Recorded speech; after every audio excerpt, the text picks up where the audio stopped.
नमस्कार दोस्तों, स्वागत है आप सभी को आपके अपने स्पेल यूट्यूब चैनल पे। दोस्तों आज हम बात करेंगे बिहार बोर्ड कक्षा 10वीं के स्टूडेंटों के लिए उनके सोशल साइंस से भूगोल के प्रथम चैप्टर जिसका नाम है भारत संसाधन एवं उपयोग। इनसे कुछ इम्पोर्टेंट ऑब्जेक्टिव क्वेश्चन के ऊपर बात करेंगे जो आपके एग्जाम्स के लिए बहुत ही लाभदायक साबित होने वाला है। तो आप इस वीडियो को शुरू से अंत तक जरूर देखिए। जितने भी क्वेश्चन मैं आप लोगों को बताऊंगा इस वीडियो में, ये सभी के सभी एनसीईआरटी के क्वेश्चन है।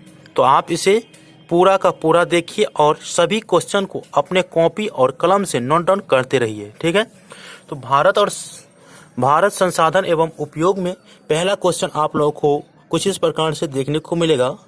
किस प्रसिद्ध भूगोलविद ने कहा संसाधन होते नहीं बनते हैं? तो इसका आंसर जो हो जाएगा वो जिम्मरमैन हो जाएगा। क्या होगा? जिम्मरमैन। इसका आंसर देना है आपको जिम्मरमैन। ये जिम्मरमैन जो थे वो एक भूगोलविद थे, उन्होंने ही कहा था संसाधन होते नहीं बनते हैं। इसके बाद दूसरा क्वेश्चन है, कौन ऐसा देश है जो प्राकृतिक संसाधन से अत्यंत विपन्न है? विपन्न मतलब होता है उनके पास प्राकृतिक संसाधन है ही नहीं, ठीक है, लेकिन फिर भी वो देश विकसित है। आप लोगों को अभी मैं बताता हूँ। अगर ये क्वेश्चन आप लोगों से पूछा जाए कौन ऐसा देश है जो प्राकृतिक संसाधन से अत्यंत विपन्न है, तो इसका सही आंसर हो जाएगा जापान। जी दोस्तों, जापान जो है ये प्राकृतिक संसाधन से विपन्न है, लेकिन उनके पास अधिक प्राकृतिक संसाधन नहीं है, फिर भी ये देश विकसित है। आप लोगों को पता होगा जापान एक विकसित देश है। इसके बाद अगला क्वेश्चन आप लोग देख सकते हैं।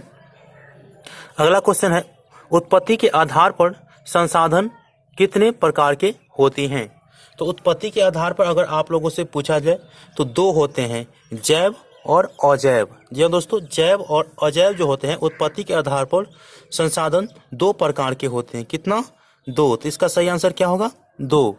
इसके बाद अगला क्वेश्चन, चौथा नंबर क्वेश्चन है, उपयोगिता के आधार पर संसाधन कितने प्रकार के होते हैं? तो देखिए, उपयोगिता के आधार पर भी संसाधन दो प्रकार के होते हैं। ये आप लोग याद रखेंगे। कौन कौन से? तो नवीकरणीय और अनवीकरणीय। तो उपयोगिता के आधार पर कितना हुआ? दो। तो यहाँ पे इसका सही आंसर क्या हो जाएगा? दो। इसके बाद है, स्वामित्व के आधार पर संसाधन कितने प्रकार के होते हैं? जी दोस्तों, स्वामित्व के आधार पर संसाधन कितने प्रकार के होते हैं? तो ये होगा चार। जी दोस्तों, व्यक्तिगत संसाधन, सामुदायिक संसाधन, राष्ट्रीय संसाधन और अंतर्राष्ट्रीय संसाधन। ये स्वामित्व के आधार पर चार प्रकार के संसाधन होते हैं। तो इसका आंसर क्या हो जाएगा? चार।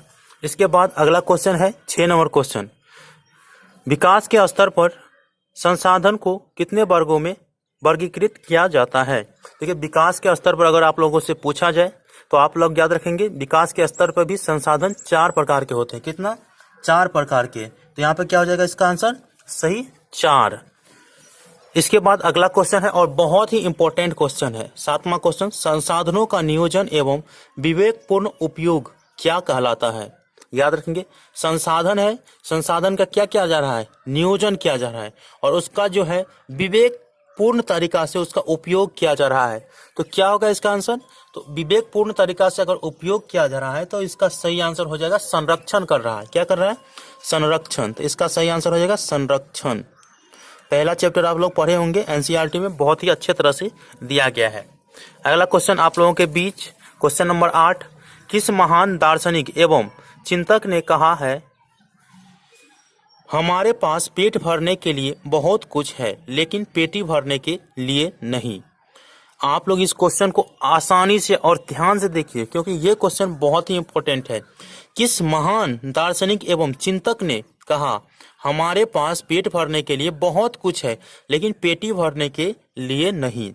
तो ये जो कहा था ये हमारे बापू अर्थात महात्मा गांधी ने कहा था कि हमारे पास पेट भरने के लिए बहुत कुछ है लेकिन पेटी भरने के लिए नहीं। तो इसका सही आंसर हो जाएगा महात्मा गांधी।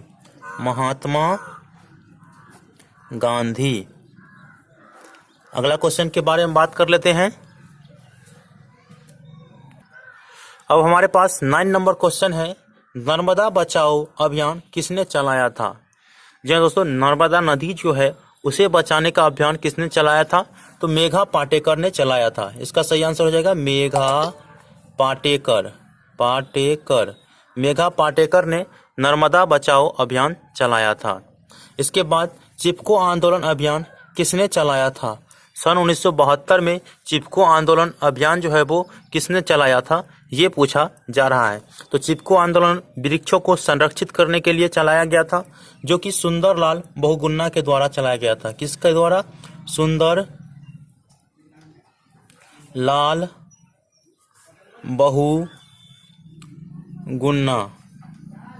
बहुगुणा के द्वारा चलाया गया था। इसके बाद अगला क्वेश्चन है 11 नंबर। किसने वर्षा जल संचय कर कृषित भूमि का विस्तार संसाधन संरक्षण की दिशा में अत्यंत सराहनीय कदम उठाया था? ये क्वेश्चन आप लोग ध्यान से देखिए। कहा जा रहा है कि किसने वर्षा जल संचय कर कृषित भूमि का विस्तार संसाधन संरक्षण की दिशा में अत्यंत सराहनीय कदम उठाया था। तो इसका जो सही आंसर हो जाएगा वो आप लोग याद रखेंगे संदीप पांडे। ये संदीप पांडे जो थे वो मेघा पाटेकर, सुंदरलाल बहुगुणा जैसे ही एक अभियान चलाया था। कौन? संदीप पाटेकर ने संसाधन को संरक्षण के लिए ही चलाया गया था। तो संदीप पांडे याद रखेंगे, संदीप पांडे ने ये चलाया था। इसके बाद अगला क्वेश्चन है 12 नंबर क्वेश्चन, और बहुत ही इंपॉर्टेंट क्वेश्चन है। इसे आप लोग अवश्य याद रखेंगे क्योंकि ये क्वेश्चन अधिक बार पूछे भी जाते हैं। स्मॉल इज ब्यूटीफुल नामक पुस्तक के रचयिता कौन है? स्मॉल इज ब्यूटीफुल नामक पुस्तक के रचयिता कौन है? अगर आपसे पूछा जाए तो आपको कहना है सुमशेर। कौन? सुमशेर जो है ये स्मॉल इज ब्यूटीफुल नामक पुस्तक के रचयिता है। इसके बाद 13 नंबर क्वेश्चन, और बहुत ही इंपॉर्टेंट क्वेश्चन है। पर्यावरण संरक्षण हेतु सर्वप्रथम विश्व शिखर सम्मेलन कब और कहां आयोजित हुआ था? देखिए दोस्तों, मैंने आपको बताए थे कि चिपको आंदोलन अभियान कब चलाया गया था? 1972 में। जी हाँ दोस्तों, 1972 में। तो पर्यावरण संरक्षण या पर्यावरण को बचाने के लिए जो अभियान शुरू हुआ था 1972 में हुआ था। 1972 में ही प्रथम विश्व शिखर सम्मेलन जो था वो आयोजित किया गया था। कब? 1972 में। और कहाँ आयोजित किया गया था? तो स्टॉकहोम में किया गया था। कहाँ पे? स्टॉकहोम। इसके बाद अगला क्वेश्चन 14 नंबर क्वेश्चन है, विश्व पर्यावरण दिवस कब मनाया जाता है? इस क्वेश्चन का आंसर अधिक स्टूडेंटों को याद होगा कि विश्व पर्यावरण दिवस कब मनाया जाता है। वैसे नहीं याद है तो मेरे बातों को फॉलो करें। ये चीज़ आप लोगों को मैंने 13 नंबर क्वेश्चन में बताए थे कि पर्यावरण संरक्षण हेतु सर्वप्रथम विश्व शिखर सम्मेलन कब और कहाँ आयोजित हुआ था? तो ये जो हुआ था स्टॉकहोम में हुआ था। 5 जून 1972 में प्रथम विश्व शिखर सम्मेलन हुआ था। तो इसका जो आंसर होगा इसी के स्टॉकहोम में हुआ था। इसी वर्ष से ये जो है अगले वर्ष से ये शुरू होने लगा। विश्व पर्यावरण दिवस 5 जून को मनाया जाता है। कितना? 5 जून। तो आप लोगों को अब याद हो गया होगा 5 जून को विश्व पर्यावरण दिवस प्रत्येक वर्ष मनाया जाता है। इसके बाद 15 नंबर क्वेश्चन, और बहुत ही इंपॉर्टेंट क्वेश्चन है। ठीक है, मानव एवं तकनीक की शोषणात्मक दोहन प्राकृतिक खाली स्थान कहा जाता है? तो ये मानव एवं तकनीक की जो शोषणात्मक दोहन होता है ये डाकुओं की अर्थव्यवस्था कहा जाता है। क्या कहा जाता है? डाकुओं की अर्थव्यवस्था। डाकुओं की अर्थव्यवस्था कहा जाता है। आप लोग याद रखेंगे। इसके बाद 16 नंबर क्वेश्चन है, और बहुत ही इंपॉर्टेंट क्वेश्चन है। प्रथम पृथ्वी सम्मेलन का आयोजन कब और कहाँ किया गया था? ये क्वेश्चन आप लोग याद रखेंगे। इसमें मैंने 2 क्वेश्चन को इंक्लूड किया हूँ। अगर आप लोगों से पूछा जाए कि प्रथम पृथ्वी सम्मेलन का आयोजन कब किया गया था तो आप लोग याद रखेंगे प्रथम पृथ्वी सम्मेलन का जो आयोजन है वो 3 जून से 14 जून तक जो है 14 जून 1992 को प्रथम पृथ्वी सम्मेलन का आयोजन हुआ था। इसमें आपको जो है वर्ष पूछा जाता है केवल। ठीक है, तो 1992 को प्रथम पृथ्वी सम्मेलन का आयोजन किया गया था। कहाँ? तो रियो डी जेनेरो में किया गया था। कहाँ? Rio de Janeiro. कहाँ किया गया था? Rio de Janeiro. Rio de Janeiro जो है वो ब्राजील में है। कहाँ है? ब्राजील। आप लोग याद रखेंगे, ब्राजील। कहाँ किया गया था? ब्राजील में किया गया था। आप लोग याद रखेंगे अच्छे से। प्रथम पृथ्वी सम्मेलन का आयोजन कब और कहाँ किया गया था? तो 3 जून से 14 जून 1992 तक किया गया था, जो कि रियो डी जेनेरो में किया गया था। कहाँ है रियो डी जेनेरो? तो वो ब्राजील में है। याद रखेंगे। अगला क्वेश्चन 17 नंबर, द्वितीय पृथ्वी सम्मेलन का आयोजन कब और कहाँ किया गया था? देखिए, द्वितीय पृथ्वी सम्मेलन को +5 सम्मेलन भी कहा जाता है, इसीलिए मैंने यहाँ पे क्वेश्चन में लिख दिया हूँ। ठीक है, द्वितीय पृथ्वी सम्मेलन 1992 के बाद 5 साल बाद हुआ था। ठीक है, तो ये 1992 से 5 साल बाद 1997 में हुआ था। कब हुआ था द्वितीय पृथ्वी सम्मेलन? 1997 में हुआ था। लेकिन आपको दिन याद रखना है, तो दिन याद रखने के लिए आपको याद रखना है कि ये जो हुआ था 23 जून से लेकर के 27 जून 1997 तक हुआ था। ये जून में हुआ था। ठीक है, 1997 को कहाँ हुआ था? ये न्यूयॉर्क में हुआ था। याद रखेंगे, न्यूयॉर्क। द्वितीय पृथ्वी सम्मेलन का आयोजन कब और कहाँ किया गया था? तो 1997 में किया गया था। कहाँ? न्यूयॉर्क में। इसके बाद 18 नंबर क्वेश्चन है, पृथ्वी को ग्लोबल वार्मिंग से बचाने के लिए जापान में किस सम्मेलन का आयोजन किया गया था? देखिए, पृथ्वी को ग्लोबल वार्मिंग से बचाने के लिए जापान में किस सम्मेलन का आयोजन किया गया था? तो वो था क्योटो सम्मेलन। क्या था? क्योटो सम्मेलन। तो आप लोग याद रखेंगे, क्योटो सम्मेलन जो है वो जापान में आयोजन किया गया था दिसंबर 1997 को। क्योटो सम्मेलन कब किया गया था? दिसंबर 1997 को। ग्लोबल वार्मिंग से पृथ्वी को बचाने के लिए कौन सा सम्मेलन जापान में किया गया था? तो क्योटो सम्मेलन। याद रखेंगे। इसके बाद 19 नंबर क्वेश्चन है, तृतीय पृथ्वी सम्मेलन का आयोजन कब और कहाँ किया गया था? देखिए, तृतीय पृथ्वी सम्मेलन, जैसे प्रथम पृथ्वी सम्मेलन 1992 में हुआ, तो फिर 5 साल बाद द्वितीय पृथ्वी सम्मेलन हुआ 97 में, फिर 5 साल बाद ही तृतीय पृथ्वी सम्मेलन हुआ। ठीक है, तो तृतीय पृथ्वी सम्मेलन का बात करें तो आप लोग याद रखेंगे, तृतीय पृथ्वी सम्मेलन जो है वो 26 अगस्त से 4 सितंबर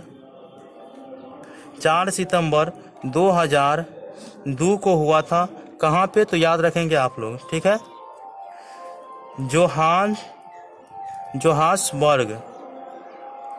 जोहान्सबर्ग में किया गया था। ये आप लोग याद रखेंगे। इसके बाद है, कोयला किस प्रकार का संसाधन है? तो ये अनवीकरणीय। इसके बाद सौर ऊर्जा किस प्रकार का संसाधन है? तो ये पुनः पूर्ति योग्य है। क्या है?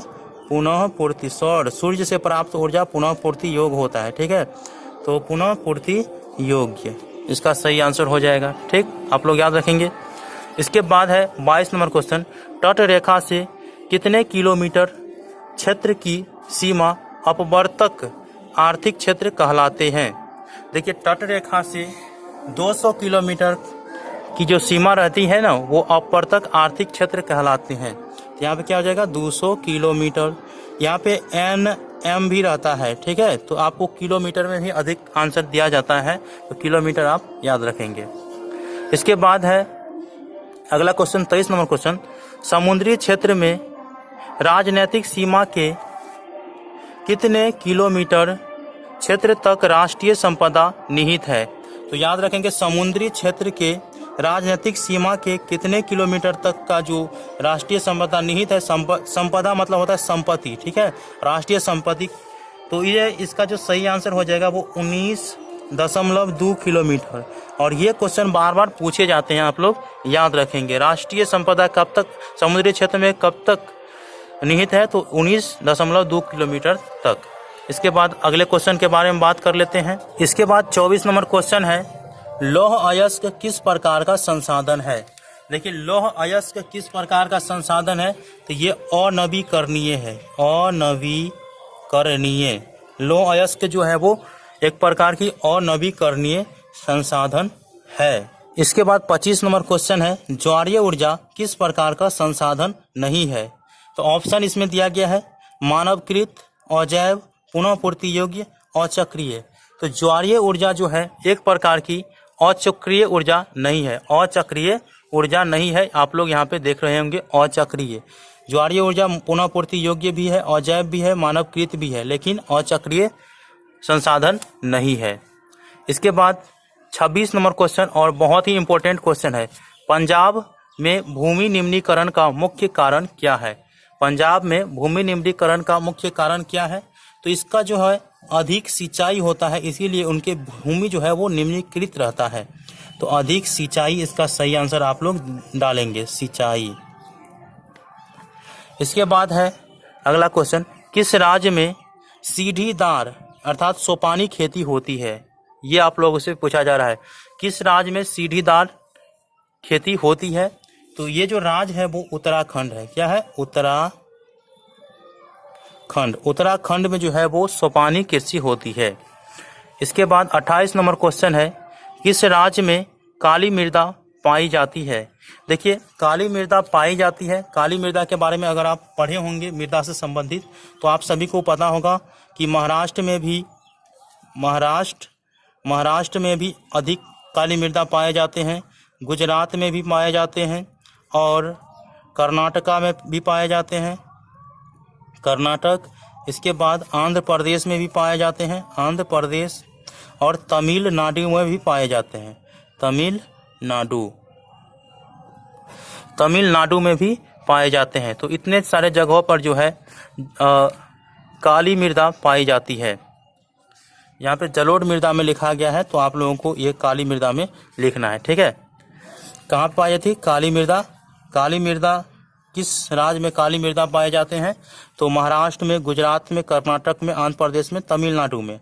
अब यहाँ पे जलोढ़ मृदा, तो जलोढ़ मृदा की सर्वाधिक मात्रा पाई जाती है। ये आपसे अगर पूछा जाए जलोढ़ मृदा की सर्वाधिक मात्रा कहाँ पे पाई जाती है, तो याद रखेंगे उत्तर का विशाल मैदान। जी हाँ दोस्तों, भारत के उत्तरीय क्षेत्र के जो विशाल मैदान है वहाँ पे जलोढ़ मृदा का क्या पाया जाता है? विशाल अर्थात सर्वाधिक मात्रा पाई जाती है। तो उत्तर का विशाल मैदान आप लोग याद रख लीजिएगा। यहाँ पे किस राज्य में काली मृदा पाई जाती है? तो इसका आंसर महाराष्ट्र, गुजरात, कर्नाटक, आंध्र प्रदेश, तमिलनाडु। और जलोढ़ मृदा की सर्वाधिक मात्रा पाई जाती है तो वो उत्तर का विशाल मैदान में पाए जाते हैं, ठीक है। इसके बाद 30 नंबर क्वेश्चन है, कपास की खेती, कपास की मिट्टी किसे कहा जाता है? देखिए कपास की मिट्टी जो है वो काली मृदा को ही कहा जाता है। किसको? काली मृदा को। कपास की मिट्टी काली मृदा को कहा जाता है, काली मृदा, ठीक है। इसके बाद जो है एजेंडा 21 का संबंध है, 31 नंबर क्वेश्चन और ये लास्ट क्वेश्चन है। एजेंडा 21 का संबंध है तो सतत पोषणीय विकास से इसका संबंध है। तो आई होप कि मैंने आज के वीडियो में सोशल साइंस में भूगोल के प्रथम चैप्टर से 31 क्वेश्चन का जो है डिस्कस किया हूँ। फिर भी कोई डॉट्स होगा तो मुझे आप कमेंट करिएगा और इसी प्रकार से मैं आगे भी वीडियो अपलोड करते रहूँगा। चैनल को सब्सक्राइब कर और नोटिफिकेशन को ऑन कर लीजिए।